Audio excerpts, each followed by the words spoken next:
Tell me why you guys are here this evening with Mr. Olmos. Great. I'm Louisa Costa-Franco, and I'm the Vice President of Multicultural Marketing for Farmers Insurance Group. And we're here this evening to support the Latino community here in Kansas. Farmers happens to be one of the largest employers in the state. And for us, it's very important that we draw attention to how Farmers supports the community. And Edward has been a great friend to us at Farmers for many years now, and he is our spokesperson. And I think a lot of people know him for his work in the community.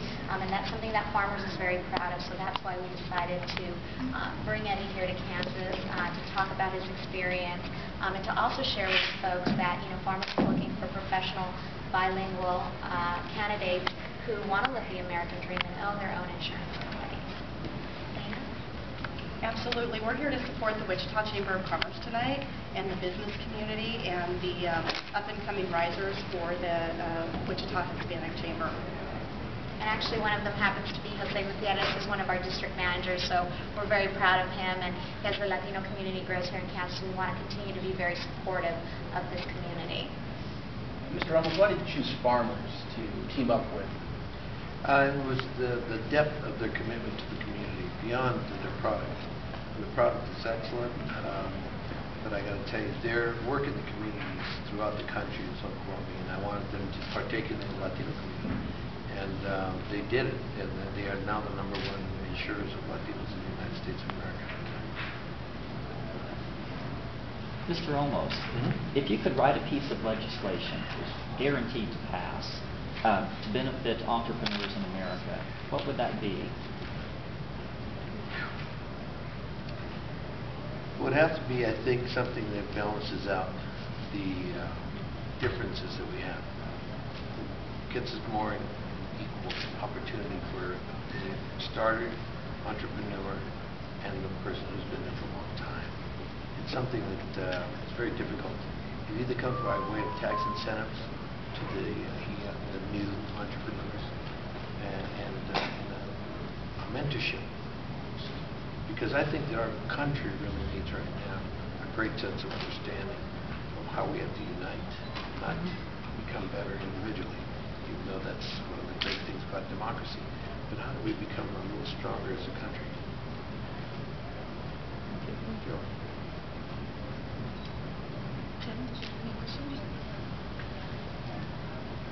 Have you seen that grow over the past few years? With people, more Hispanics voting, more getting insurance. Have you seen that grow in the work that you've done over the recent years? Yes. I think that one of the main reasons why I think that the amount of commitment that the Latino community has had is that the trust that they have in me, and especially in choosing Farmers as an insurer. I don't do this. I've never made a commercial in my life. It's the first time in my life that I've ever done that.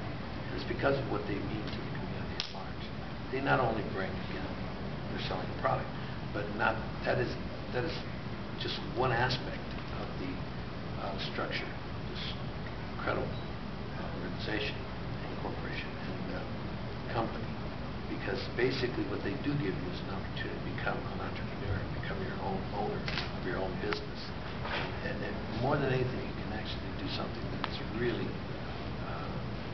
something that I wish that all companies would do, and that's that they allow the people who devote themselves to this company and actually give their lives to this company to grandfather their total understanding and their position in the company to their children and children's children, which is something that is, it used to be kind of something we did on the planet.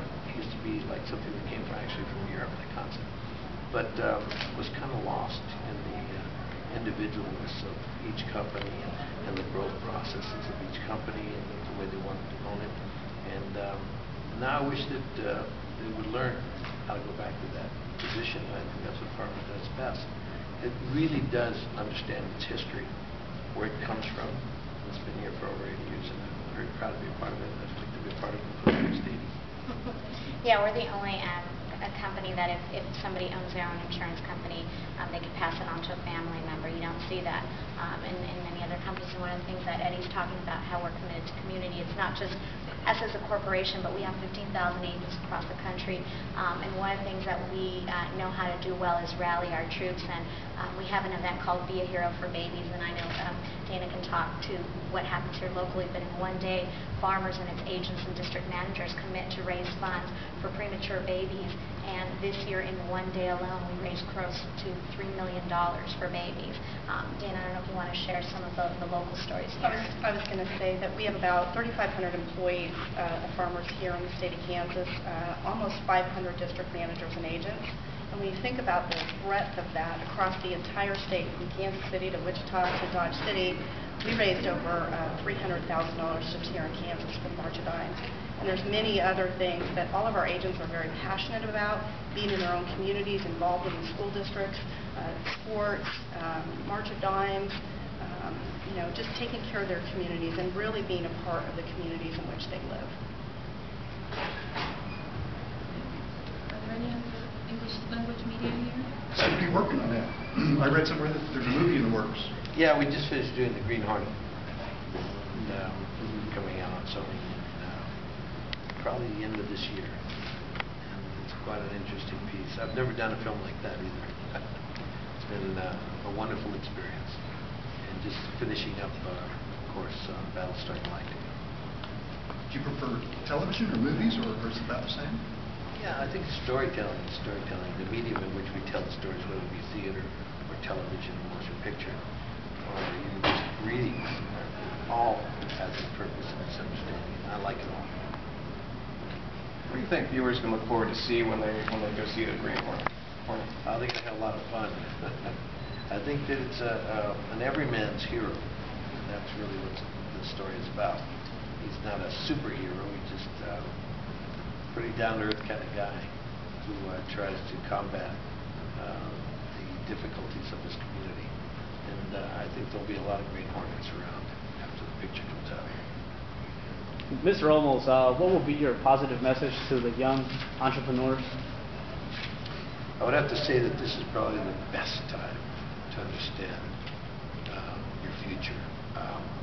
When our economy and the world is at a point where it's really been very difficult for the planet to come together and entrepreneurs to be growing, it's a great time to step into this picture. Because we're going to go still on a downward movement still, but I think that in return it's going to come up and it's going to turn on us. And I think by 2011, if you're preparing yourself by educating your mind now and really developing your entrepreneurship now, you'll be right on time for the upswing. Now, I myself is from Los Angeles, California too, right there from Montebello, and you know how it is hard for an entrepreneur to come up. I mean, as a person like you that has been so successful, what was it that kept motivating you through the rough times? More than anything, I just think it's the love of what you're doing. Discipline has been the key ingredient to my life, and I think it's a key ingredient in almost anybody's life. The discipline to do the things you love to do when you don't feel like doing them is the key. And I think it's something that we don't really understand until we're deeply inside of it. In the art, in any art form, any discipline, it's the key ingredient. And almost everything that we do, I think John F. Kennedy said it best. We should look at life as artists look at life, all of us, no matter what we do. Because in turn, you then have an understanding of yourself and everything around you. So as far as I'm concerned, what helped me out the most was just knowing that, tomorrow will be another day and I'll get to do it again and I'll get a little bit better and I'll understand myself a little bit more. And no matter what's happening today, just keep moving forward. And like in the movie Stand and Deliver, you got to echarle ganas. Yeah, that always helps. The Stand and Deliver is an incredible situation. I'd like to make an announcement, right? In fact, something that's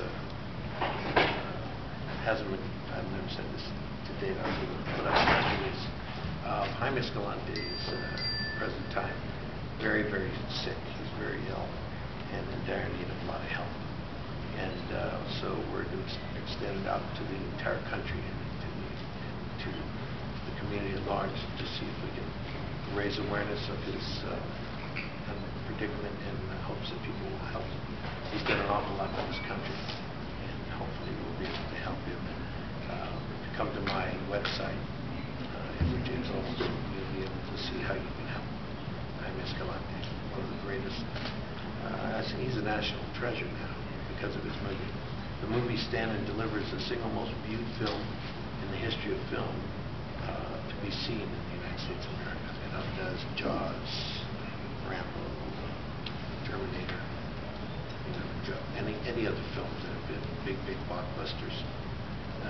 Due to the fact that the film has been shown to millions of kids every year by the school teachers, that he has become an institution.